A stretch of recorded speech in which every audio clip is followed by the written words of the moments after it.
Oui, bonjour à tous et bienvenue dans ce cours concernant les lois de Sakata. Donc les lois de Sakata que nous allons voir aujourd'hui, ils ont été abordés par le maître Hosoda dans son premier ouvrage, dans lequel il a signalé qu'elles peuvent être combinées avec l'Ishimoku. Et cela afin de renforcer la réflexion du trader sur l'ouverture d'une position et aussi sur sa clôture. Donc il faut savoir que les lois de Sakata, ils vont vous permettre de définir le début de la tendance, ou le centre de la tendance, ou aussi la fin de la tendance. Donc ces lois servent soit de rattraper une tendance haussière à partir d'un creux, ou bien une tendance baissière à partir d'un sommet, ou aussi de sortir et clôturer votre trade lorsque vous détectez que la tendance est épuisée. On dit souvent que les lois de Sakata, elles sont trop utiles pour les gens qui souffrent de la cupidité ou de manque de la patience. Donc c'est quoi les lois de Sakata? Tout simplement, ce sont des configurations représentant 5 phases qui constituent le cycle d'un marché. C'est-à-dire, Sakata a défini le marché comme un cycle qui se répète. Et ce cycle répétitif, il est défini et limité par 5 phases. Et chaque phase, elle est basée sur le nombre numéro 3. Nous allons voir que le chiffre numéro 3 est très important dans les lois de Sakata. Donc ces lois de Sakata, ils vont vous permettre tout simplement de lire le marché et de savoir où se retrouve sa tendance au moment de votre analyse. Une petite introduction avant de rentrer dans le vif du sujet. Est-ce qu'on peut trader sans utiliser un indicateur technique? La réponse est oui, ça existe, ce qu'on appelle les naked chart traders. Ce sont des traders qui ont un esprit visuel et artistique. C'est-à-dire qu'ils se basent uniquement sur une lecture dynamique des chandeliers japonais et sur le mouvement du prix, ce qu'on appelle price action, pour définir les niveaux majeurs, et après, ils interprètent la réaction du prix par rapport à ces niveaux majeurs pour entrer en position. D'autres traders, ils utilisent des indicateurs techniques qui sont considérés comme des outils d'aide à la décision, basés sur la statistique et les lois de probabilité, donc pour prévoir le mouvement du marché. La majorité des indicateurs sont aussi basés sur le mouvement du prix, donc sur le price action et les statistiques. C'est-à-dire on analyse le mouvement du prix dans le passé et dans le présent, et on prévoit par le calcul le mouvement du prix dans le futur. Donc quel est le meilleur? Les traders qui ont un esprit visuel artistique, ou bien d'autres qui utilisent des indicateurs basés sur la science. Pour répondre à cette question, je vous ai mis ce slide avec plusieurs illustrations. Ce que vous voyez ici en gauche, ce sont des vedettes qu'ils avaient un esprit 100% artistique. Picasso qui a fait ce tableau, et Van Gogh. Et ce que vous voyez ici à droite, c'est un savant français, Barré de Saint-Venant, qui avait un esprit 100% scientifique et qui a développé des équations de l'écoulement à surface libre. Et maintenant, tous les logiciels de modélisation et de simulation, il utilise ces équations pour modéliser les écoulements à surface libre. C'est-à-dire, il a changé le monde de l'hydraulique. Et ce que vous voyez ici en bas, ce sont des chefs-d'œuvre, des personnes qui ont associé et combiné à la fois l'art avec la science. Prenons un exemple, Leonardo da Vinci, qui a fait le nombre d'or. C'était un ingénieur, un chercheur, un mathématicien et un artiste. Prenons aussi René Descartes, qui a en fait développé le repère cartésien, qui était un mathématicien, philosophe et artiste. Et aussi Gustave Eiffel, l'ingénieur, connu par son chef-d'œuvre, la Tour Eiffel. Je voudrais vous dire par cela, en fait, quand on arrive à combiner l'art avec la science, en même temps, on peut faire des miracles. Mais malheureusement, à partir du XXe siècle, on a dissocié l'art de la science. C'est-à-dire ceux qui veulent apprendre l'art, on les envoie dans les écoles des beaux-arts, et ceux qui veulent apprendre la science, on les envoie dans les instituts des sciences appliquées. C'est-à-dire on a séparé l'art de la science, et je trouve que c'est dommage. Donc revenons à notre sujet du trading. Donc pour analyser le marché d'une meilleure façon, il vaut mieux combiner et associer les deux esprits visuels et artistiques, qui est basé sur le price action et la lecture dynamique des chandeliers japonais, et un esprit scientifique qui est basé sur les indicateurs qui sont développés à la base de la loi de statistique et des indicateurs par contre qui prennent les deux repères orthogonaux en considération, c'est-à-dire les prix, le repère vertical et le temps. Ici, la majorité en fait des gens qui traitent le price action, ils se basent sur le mouvement du prix par rapport à l'axe vertical. Ils ne prennent pas l'axe horizontal en considération. Et beaucoup d'indicateurs non plus. Donc vous devez faire les deux. Avoir un esprit visuel artistique, c'est-à-dire price action plus chandelier japonais, et vous le combinez avec un indicateur qui prend en considération les deux repères orthogonaux, dont par exemple les Shimoku que nous utilisons. Donc voilà, les lois de Sakata. Les lois de Sakata, ils appartiennent à Honma, connu le père de l'analyse au chandelier, qui est né dans la ville de Sakata au Japon, d'où on lui attribue le nom des lois de Sakata, des 5 lois de Sakata. Donc les lois de Sakata qui sont basées sur le nombre 3, comme je vous ai dit que le nombre 3 il est très important, nous allons voir ça, et Sakata il considère que le cycle d'un marché, il contient une structure ternaire, c'est-à-dire basée sur le nombre 3. Donc prenons par exemple une tendance définie par un début et une fin. Donc, pour qu'une tendance existe selon Sakata, il doit y en avoir au moins 3 mouvements dans la même direction. Et pour qu'une consolidation apparaisse, il faut au moins 3 unités correctives.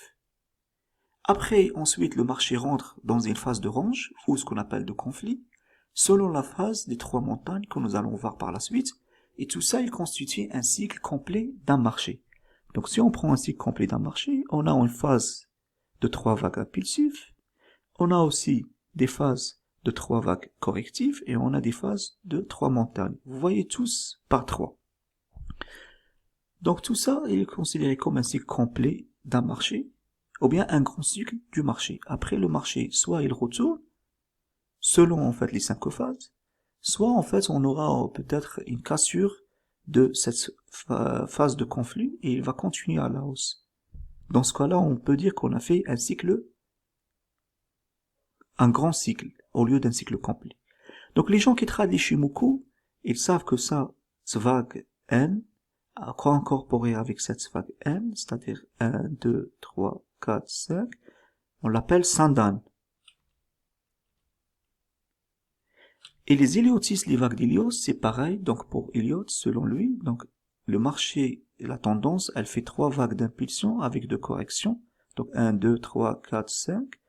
C'est juste la différence entre les Ishimoku et les Héliotis, il y en a beaucoup, mais un des différences, c'est que le début et la fin de la tendance, pour définir les vagues d'impulsion et de correction selon Elliott, on utilise le price action.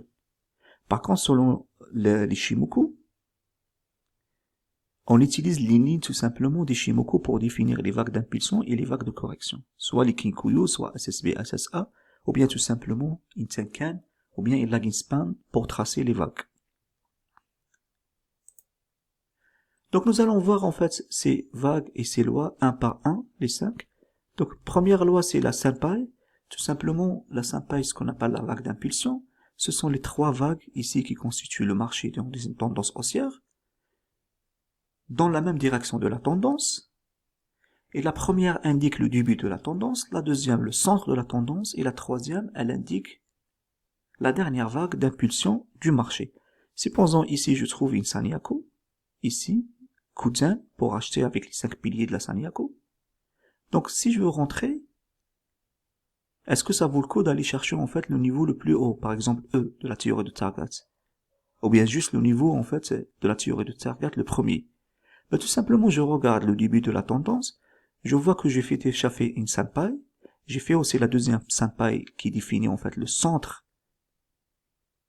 de la vague, de la tendance, et là je vois que je suis dans la troisième senpai, c'est-à-dire la vague d'impulsion du marché, la dernière. Donc cela, ça vaut pas le coup. Par contre, celui qui rentre ici sur la vague d'impulsion, la deuxième qui définit le centre de la tendance, je sais que j'ai fait juste une première senpai. Il y a une forte possibilité que je vais faire encore une tendance, une vague d'impulsion haussière, une troisième senpai. Donc je peux trader ici, et je en fait sur la cassure de ce point, et je vise en fait le niveau le plus haut de ma théorie des prix. Je sais où je me retrouve, en fait. Et la même chose pour la vague d'impulsion baissière pour un marché de tendance baissière. La deuxième loi, c'est ce qu'on appelle la loi Simpo. C'est juste des vagues de correction. Quand vous voyez ici la tendance haussière qu'on était en train de voir, donc on a aussi des corrections. Donc cela signifie que les prix se corrigent selon 3 temps pour reprendre sa tendance initiale. Là, on a un premier Simpo, deuxième Simpo, troisième Simpo. Donc ici, dans une tendance haussière, on a une Simpo de correction, vague de correction. Et dans une tendance baissière, on a une Simpo haussier, c'est-à-dire une vague de correction. Donc supposons ici, j'ai défini le début du marché, selon en fait les 3 vallées que nous allons voir par la suite. Et là, je vois en fait une Sanyaku Gyakuten pour vendre. Et je vois que les prix sont sortis du nuage. Est-ce que cela signifie un retournement de tendance? Je regarde. Je vois que j'ai fait un seul Simpo. Donc cela ne veut pas dire que je suis dans un retournement de tendance. Non, c'est peut-être juste une correction, puisque j'ai fait qu'un seul Simpo. Senpai, pardon, il me reste encore une deuxième Senpai et une troisième Senpai, donc je suis encore dans le début de ma tendance, et ça c'est le sens de ma tendance. Généralement la Simpo, elle dépasse pas 2/3 de la Senpai. C'est pour ça quand vous tracez en fait votre Fibonacci, vous voyez en un tiers ou bien 2/3, le marché il réagit, et après il part à la hausse. Donc si il part à la hausse, ça veut dire que je suis dans le début de mon tendance, et cela, je vais pas vendre ici. Et si je vends, il faut que je fasse attention si je veux jouer ces corrections par rapport aux unités de temps inférieures. Enfin bref, les Simpos, ça va me permettre de définir en fait les corrections et de savoir le nombre de Simpos, le premier, deuxième, troisième, ça va me permettre de savoir où elle se retrouve ma tendance selon mes lois de Sakata. La troisième loi, c'est ce qu'on appelle la Senkou. Ça, il s'agit lorsque le marché il fait des gaps et vraiment cette configuration elle n'est pas assez présente. On la voit généralement uniquement dans les marchés des actions. Et cela veut dire qu'en fait, quand on a un premier gap, ça veut dire que cela annonce un pouvoir d'achat. Un deuxième gap aussi, c'est les acheteurs qui prennent la main. Un troisième gap, généralement, elle annonce souvent l'épuisement et le retournement de la tendance. Donc la bougie qui vient, ou bien la jambe, ou bien la vague qui vient après la troisième vague, après la troisième gap, elle aura du mal à casser la résistance qui se retrouve juste après. Donc là, préparez-vous à un retournement de tendance. Pareil dans une tendance baissière. La bougie ou bien la vague qui vient après le troisième gap, elle aura du mal à casser le prochain support. Donc il y aura probablement un épuisement de cette tendance et un grand retournement de tendance. La quatrième loi de Sakata, donc généralement après ici une Sandan, hop, là, on arrive ici au point A, on rentre dans un conflit. Et les prix, ils ont du mal à casser ou bien ne cassent pas le niveau majeur et ils forment 3 montagnes. Donc c'est pour ça on les appelle Sanzan, cela veut dire 3 montagnes, ou bien triple top, vous pouvez l'appeler aussi Inset, Head and Shoulders. Donc ici on a la résistance, ici on arrive à notre Sandan. Quand on arrive à cette phase de conflit, et c'est là ce qui est le plus important, c'est parce que c'est une configuration qui demande plus de patience. Là on fait rien, ne pas trader parfois même pendant plusieurs jours. Juste on observe, parce que cette cassure, elle peut être une fausse cassure, et c'est pas en fait un signal de reprise de la tendance de base. Donc ici j'arrive à ma Sandan. Donc j'analyse toujours le marché selon les 3 vagues, A, B, C, D. Donc ici, j'attends en fait la correction, et j'attends cette vague bleue. Cette vague qui a cassé cette résistance, je rentre pas tout de suite en position. Donc je trace mon point A, B, C, D, et je suis dans une vague N. Donc j'attends par la suite qu'est-ce qu'il va faire le marché. Donc j'attends la vague par la suite. Je vois ici une vague baissière, donc c'est une fausse cassure de cette résistance. Donc après j'analyse mes 3 vagues A, B, C, D. Donc tout à l'heure j'étais en vague N, là je suis en vague soit S, c'est ce niveau il clôture en dessus de le niveau B, ou bien Y, c'est ce niveau D, il clôture en dessous de niveau B, et je fais rien non plus, et j'attends et je refais aucune chose. J'attends la constitution de la prochaine vague. Donc j'ai cette vague et je vais analyser aussi. Donc j'ai fait une vague N, j'ai fait une vague S au Y et là j'ai cette vague, donc je vais analyser mes trois vagues. Le point A, B, C, D, ma vague 1, 2, 3. Donc là je vois que j'ai fait une vague P. Même si je fais une vague P et même si posons j'ai cassé ce support, cette résistance ou bien je l'ai pas cassé, je fais rien. Cela veut pas dire un retournement de tendance ni une reprise de tendance. J'attends en fait la prochaine vague pour après voir si j'ai une figure de retournement de tendance. Donc vous voyez, depuis là j'attends. 1, 2, 3, 4, 5. Il faut attendre 5 vagues. Donc je vois cette vague, donc je vais l'analyser par rapport à mes trois vagues. C'est-à-dire j'analyse toujours A, B, C, D. Donc là, 2, 3, A, B, C, D, je vois une vague N.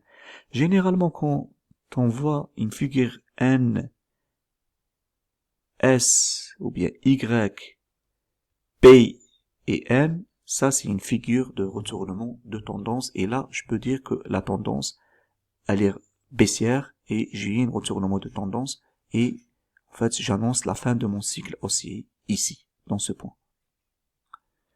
Donc récapitulons, N, je l'analyse, je fais rien, j'attends la jambe par la suite, je l'analyse, S ou bien Y, je fais rien, je ne trade pas, j'attends la jambe par la suite pour analyser mes trois jambes, P, N, S ou bien Y, P, je fais rien, et j'attends après par la suite N.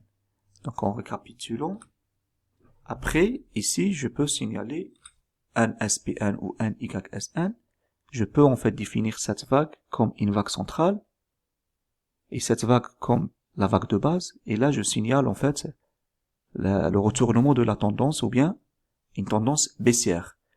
Donc, généralement, soit on fait la ligne de coup et on rentre sur la cassure de la limite de la vague de base, soit parfois en fait on rentre, une fois que j'arrive à définir la vague centrale, j'attends la vague de détermination pour définir le point C, et je rentre sur la cassure du point B, ou bien je trace mes forecast line et je rentre sur la cassure de mes forecast line, pour aller chercher mon point D selon la théorie des prix, ou bien soit je rentre parfois même ici, avant même la cassure de la vague de base.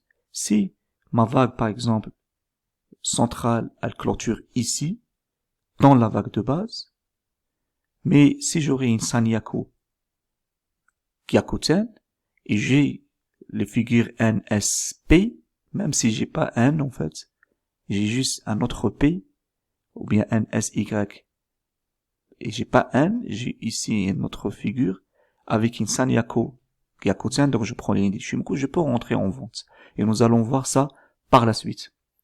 Donc moi personnellement, je peux analyser aussi par rapport au Kyushu Lex que nous avons vu, je prends ça, et je prends ça, je vois qu'on a fait une vague Y, et je prends ça, et je prends ça, je vois que j'ai fait une vague B, baissière, donc la figure Y, B, c'est probablement une figure de retournement de tendance.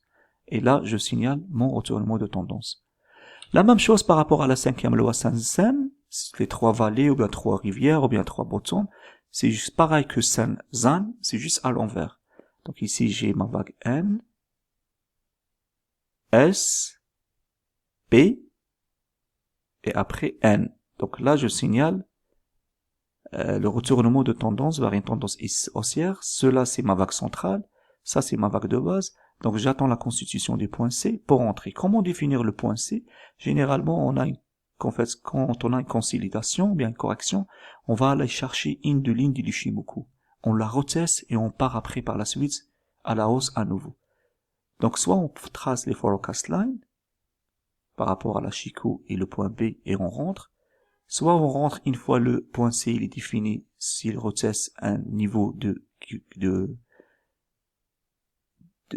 notre ligne de l'Ishimoku et il le casse pas, soit on attend directement la cassure de point B pour aller chercher le point D.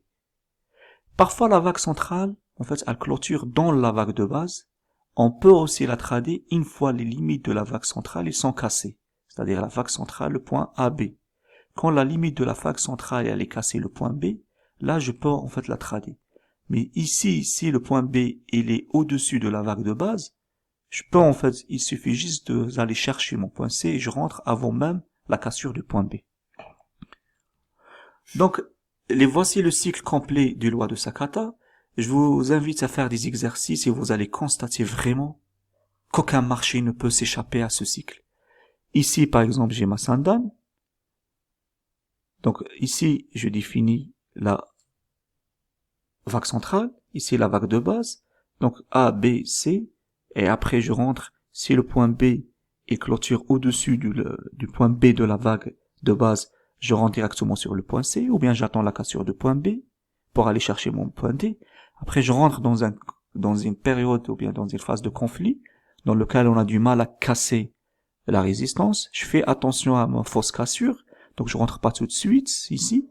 Une fois j'arrive à la Sandan, je commence à analyser les vagues selon en fait le point A, B, C, D, mes trois vagues.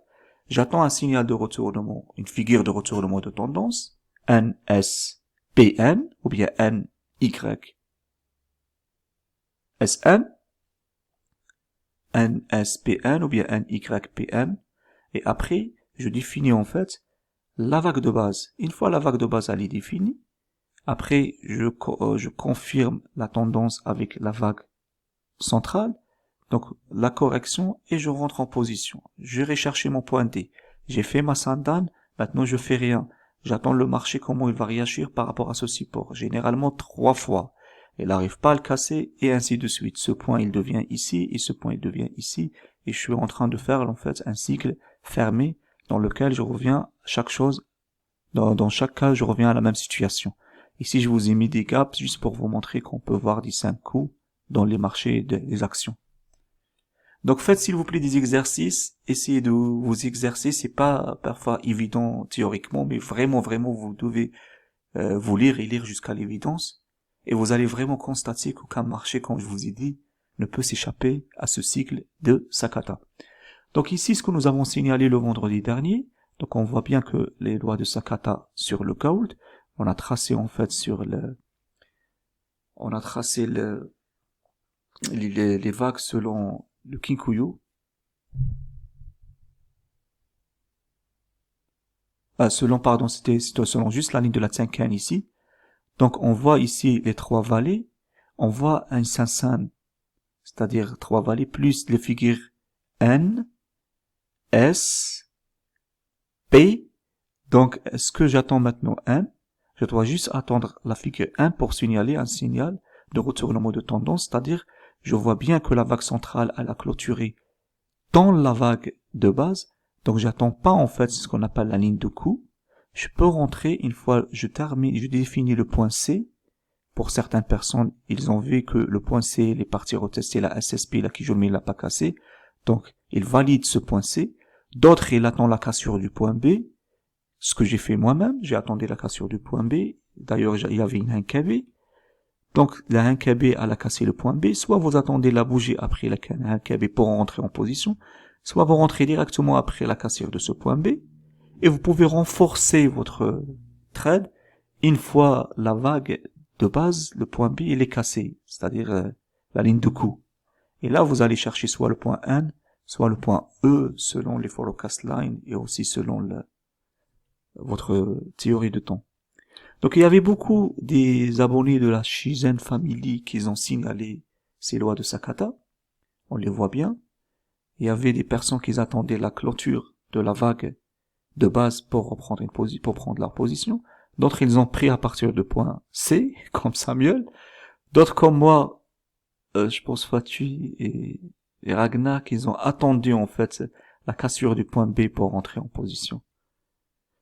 Donc voilà, il faut savoir jusqu'en conclusion que tout peut arriver. Donc les gars, ne prenez pas les lois de Sakata, le marché n'est pas certain. Donc soyez un peu flexible, ne le prenez pas à la perfection. Regardez ici, normalement, les lois de Sakata, il dit qu'on doit attendre la cassure du point B de la vague de base. Mais vous pouvez rentrer en fait si vous rajoutez les lignes de l'Ishimoku ici. Vous voyez ici une Hankabe, que toutes les lignes sont à la hausse. Ça. Donc ça veut dire que je suis dans une tendance haussière avec l'Ishimoku. J'ai cassé le point B de ma vague centrale, donc je peux rentrer en position avant même d'attendre la cassure de le point B de la vague de base. Donc soyez flexible plutôt. Parfois en fait on aura en fait ici un deuxième creux là ou bien là. Ce sera pas en fait pareil par rapport à ce niveau de premier creux. Donc aussi vous devez vous adapter. Donc essayez de le combiner avec l'Ishimoku, c'est vraiment très utile. Si vous voulez avoir plus de littérature sur les lois de Sakata, je vous invite à regarder notre canal Discord. Donc sur documentation. Donc on a JB qui fait vraiment des fiches extraordinaires, faciles à comprendre. Là il parle en fait des vagues.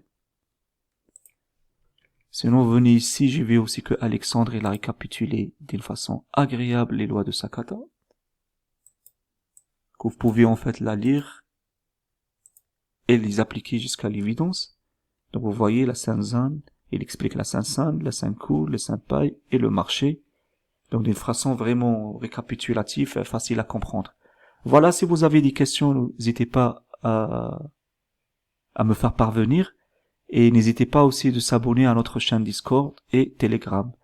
Sur ce, je vous souhaite une excellente journée et je vous dis à la prochaine. Ciao, ciao, ciao!